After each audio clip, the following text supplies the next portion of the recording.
بسم الله الرحمن الرحیم. اکسل کې نن موضوع چې دا انزرټ او ډیلیټ ده. انزرټ او ډیلیټ څه کار کوي؟ زه به راشم دا یو څه سیلونه سلیکټ کوم. دلته همداسې یو لیکل کوو، کنټرول انټر سره دا تکرار راوړو.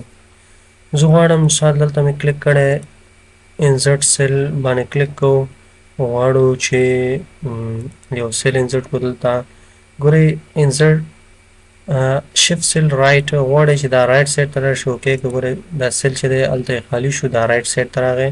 په دې دویم باندې کلیک وکړو، همداسې انزرټ باندې کلیک وکړو، دویمه خبره شفت سیل ډاون لاندې به دا راشي.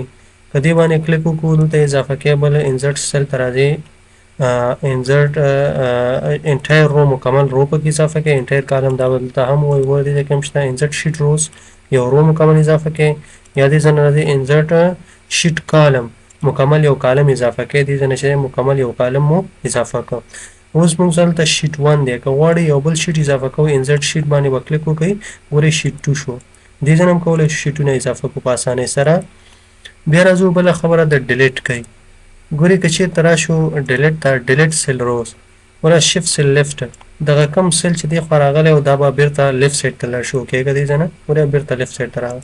یا دلته راځو دې ځای کې چې دی دا ډیلیټ کوه، ډیلیټ سیل ته راځو شفت سیل اف، دلته چې دا کم سیل لاندې راغلی او دا به اوس بیرته بر لاړ شي.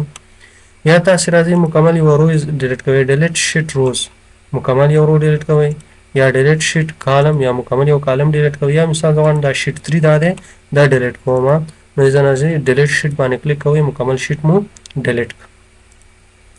ورپسې چې دی د رو هایټ او وایټ، دا ډیره مهمه موضوع ده. که چېرته مثال تاسو غواړئ دلته دې ته مو چې دی بارډر ورکړو، غواړئ د دې رو هایټ وایټ تاسو برابروئ. ولې زه راځم رو هایټ چې دی د دې رو جګوالی اوس 15 زه ورته وایم چې نه دا شل مې ورته ولیکو. اوکې که دې ځای نه ګورئ رو پراخه شو. دا کله چې تاسې پرنټ دپاره یو شیټ برابروئ نو په دې طریقې سره د کالم هایټ وایټ په واسطه یې برابرولی شئ. نو او بله دا چې پیج لیاوټ نه برابروئ، دا هم چې د مهم رول لري. بل د اټوفیټ رو، اټوفیټ رو هایټ باندې کلیک وکړئ، د لیکلو په اندازه به خپل اتومات دا اټوفیټ راځي. بل دی کالم وایډ، زه غواړم دا کالمونه اوس 7.3 په اندازه پراخه دي، چې نه فرضاً دا د 10 په اندازه پراخه شي، لږ به نور هم پراخه شي. ګورئ لږ پراخه شو. بیا ورته چې نه اټوفیټ کالم وایډ څومره اندازه چې ټکس وي د ټکس په اندازه د پراخه راځي. بل دی ډیفالټ وایډ، که چېرته راشو موږ د اتومات ډیفالټ چې کوم د دې خپل اندازه سایز دی هغه 8.3 هغه ښایي. که چېرته غواړو بېرته یې 8.3 ته وړو نو دلته به راشو کالم وایډ باندې به کلیک وکړو، دلته به ورته ولیکو 8.3. اوکې که دې ځای نه دا به سلیکټ کړو کالم وایډ 8.3.